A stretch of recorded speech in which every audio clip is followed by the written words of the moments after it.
Oi pessoal, eu sou o Ricardo e esse é o update número 17 no progresso da Starship.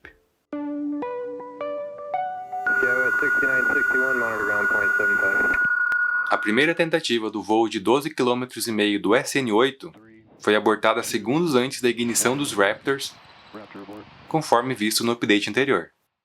No dia seguinte, 9 de dezembro, quarta, a SpaceX tinha uma nova oportunidade. A transmissão oficial anunciou o horário do lançamento para as 15 horas no horário local, mas quando a contagem chegou em 2 minutos e 16 segundos, ouvimos o controle da missão pedindo para segurar a contagem. A causa não foi confirmada, mas acreditamos que uma aeronave saindo de Brownsville tenha chegado muito perto do espaço aéreo restrito para o voo, e a SpaceX achou prudente segurar a contagem até que ela fosse direcionada para longe. A posição da contagem em que o relógio foi parado também reforça isso. Nenhum procedimento importante acontece aos 2 minutos e 16 segundos.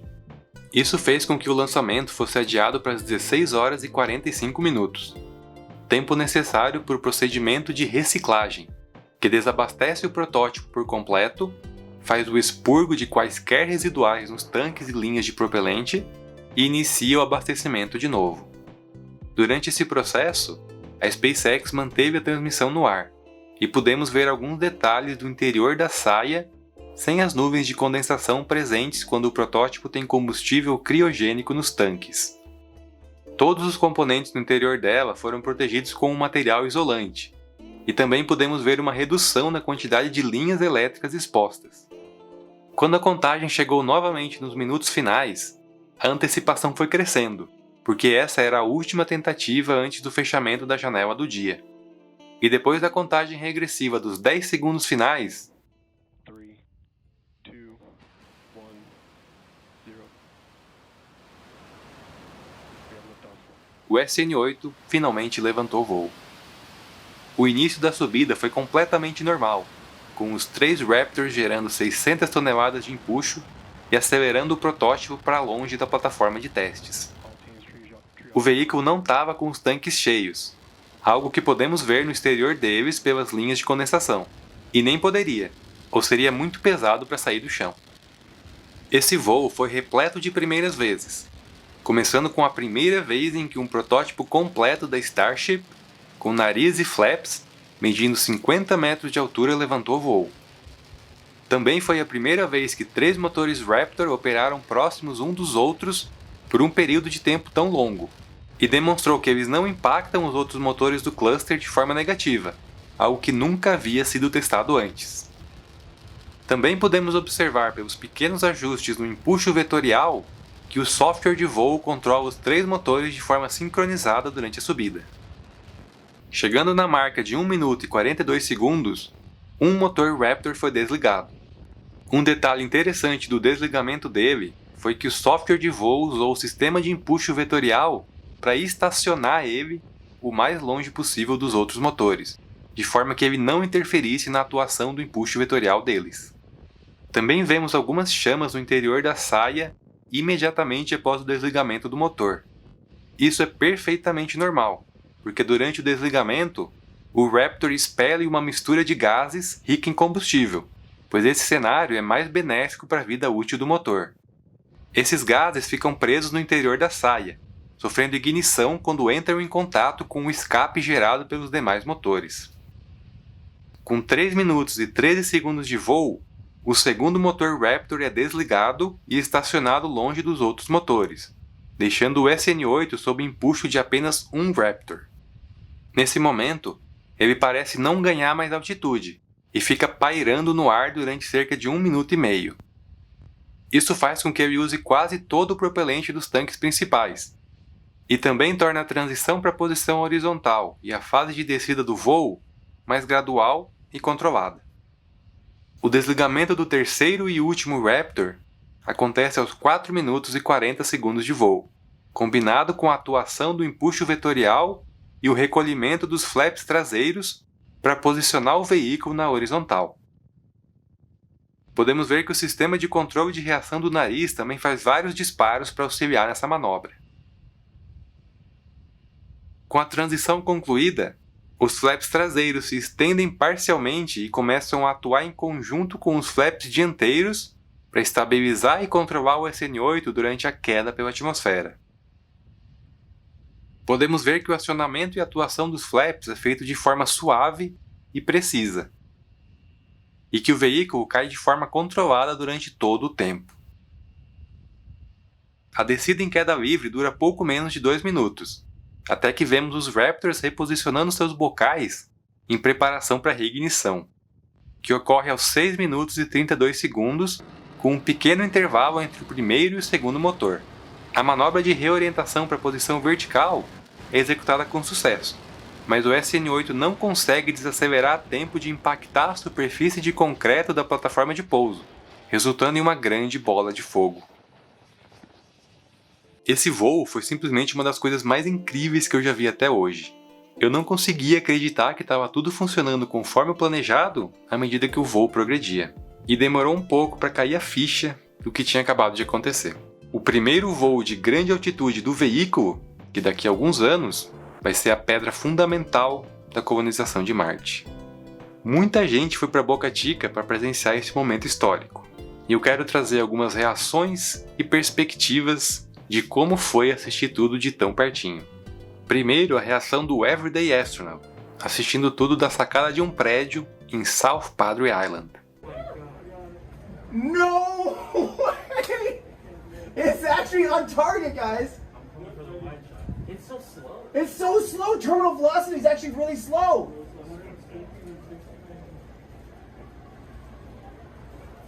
Guys, it's right above the start again!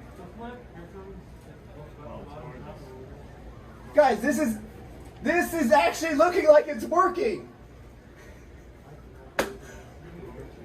No freaking way! Okay, here we go! Relight! Yes! No way! No way!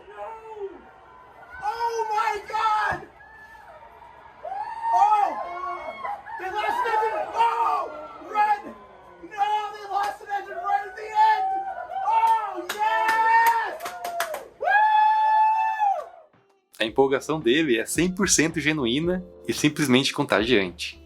Agora um vídeo feito na praia de Isla Blanca, também em South Padre Island, um dos melhores locais abertos ao público para assistir o lançamento.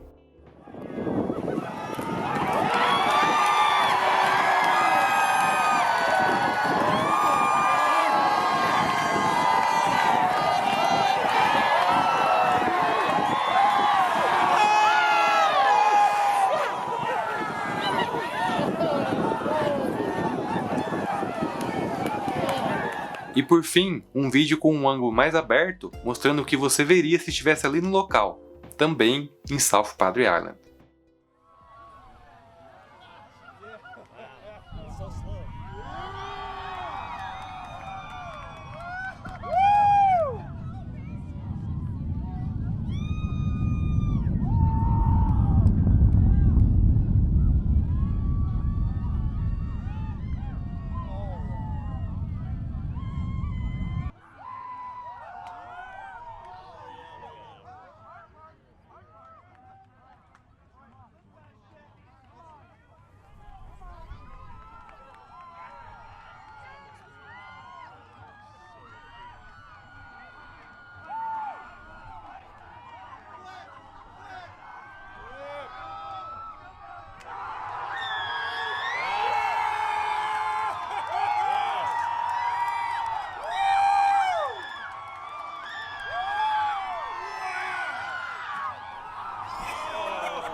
Ainda no dia 9, a SpaceX divulgou um vídeo mostrando a manobra de pouso de um ângulo bastante inesperado. Nesse vídeo, podemos ver o momento exato da ignição de cada um dos motores Raptor, e também como os flaps traseiros são recolhidos para ajudar na reorientação para a posição vertical.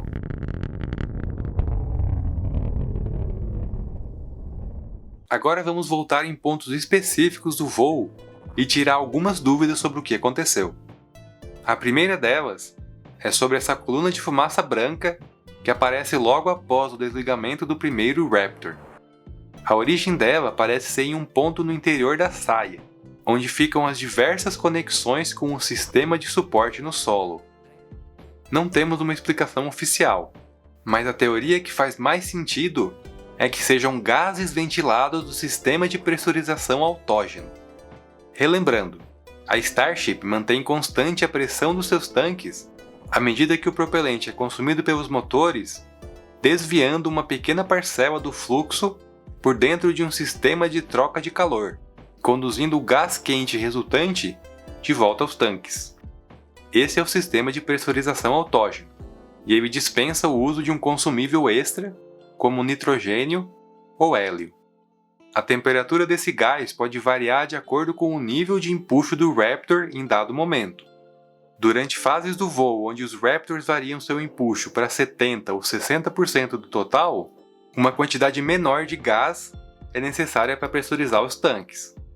A temperatura do gás também aumenta, porque ele flui com menos velocidade pelo sistema de troca de calor.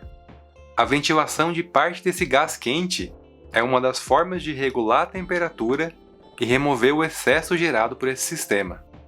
Outra dúvida é com relação ao motivo da falha durante os segundos finais do pouso. O Elon Musk tweetou no mesmo dia a causa.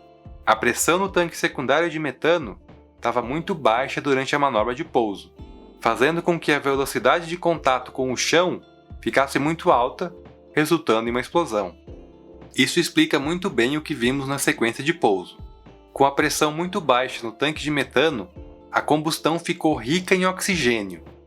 Quando isso acontece, a temperatura da combustão fica fora de controle, e os metais que compõem os componentes do motor começam a derreter ou queimar.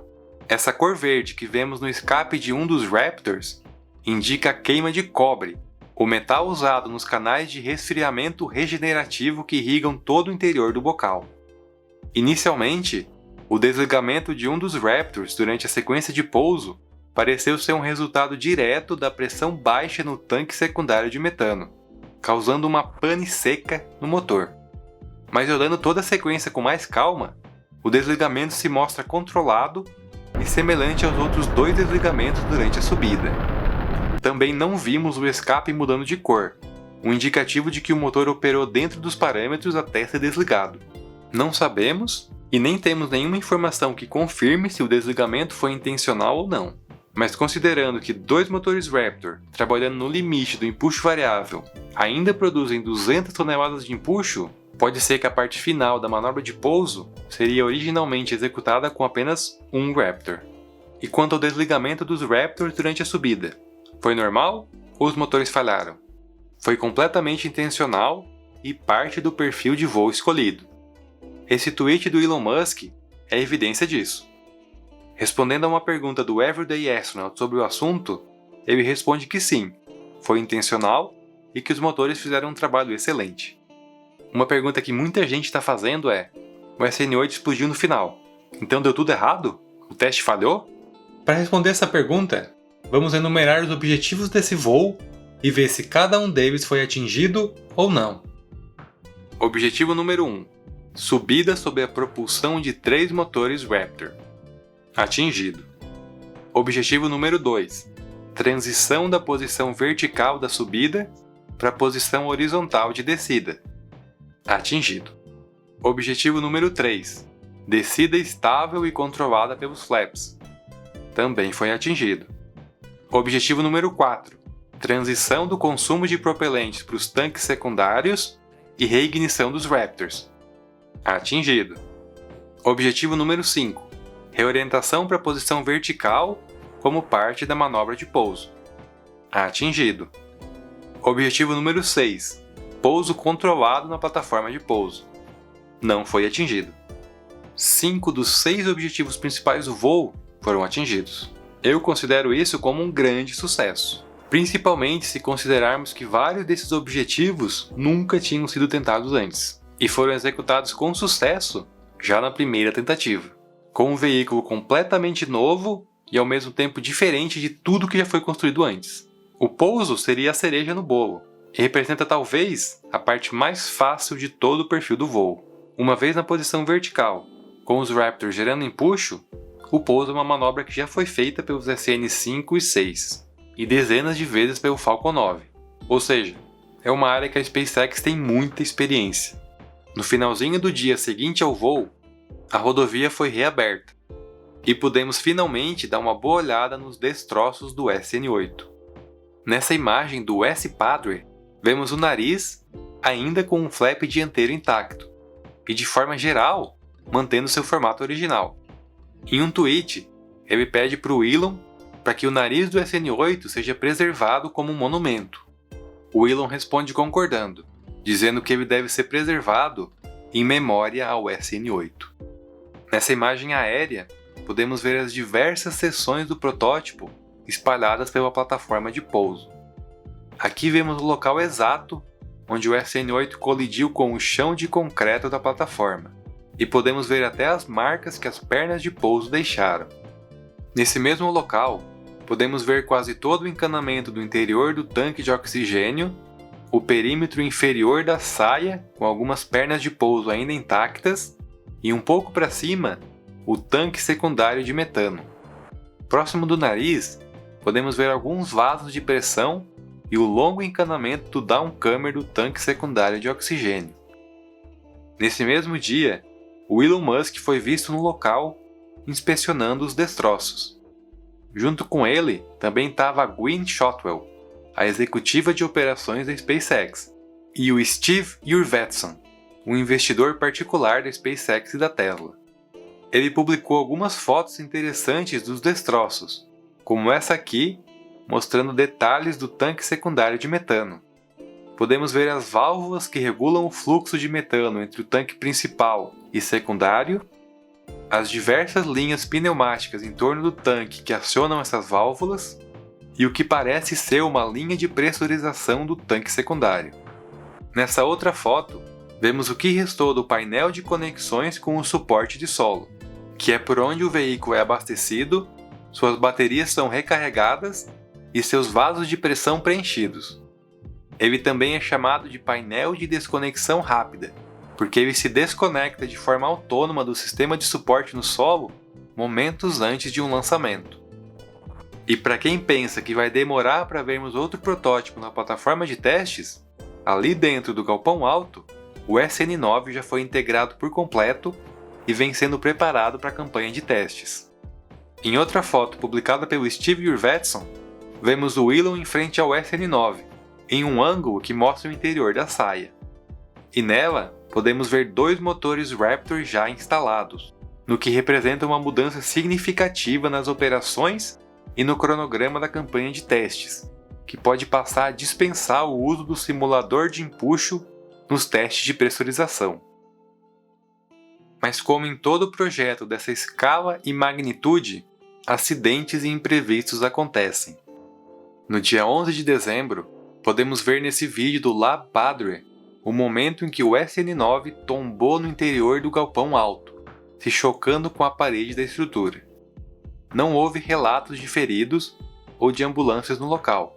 Uma ótima notícia, considerando que o SN9 é um objeto de aço de mais de 100 toneladas e poderia facilmente ter ferido gravemente quem estivesse no local. A causa mais provável do acidente foi o colapso da plataforma de suporte que ficava embaixo do protótipo e mantinha ele elevado do chão para permitir o trabalho no interior da saia. O motivo do colapso ainda não é conhecido, mas em uma das fotos publicadas pelo Steve Jurvetson, vemos que um rolo de aço inoxidável é usado como contrapeso em um dos lados dessa plataforma, e também que ela estava apoiada em suportes tubulares de aço para se manter em uma altura maior do chão. Essa configuração pode ter se desestabilizado com as cargas aplicadas no protótipo acima, resultando no colapso. Também foi muita sorte que o SN9 tombou para o lado mais próximo da parede. Se o colapso tivesse ocorrido do lado oposto, a colisão com a parede do galpão podia ter causado um estrago muito maior no protótipo, e até mesmo na estrutura do galpão. Horas depois desse acidente, o guindaste Liebherr LR1600-2 foi mobilizado às pressas para ajudar na estabilização do SN9. Esse é o mesmo guindaste que foi usado na integração do SN8 no complexo de lançamento. No dia 12, o guindaste chegou até o local e no dia 13, as operações de resgate do SN9 foram concluídas depois de muitas horas de trabalho.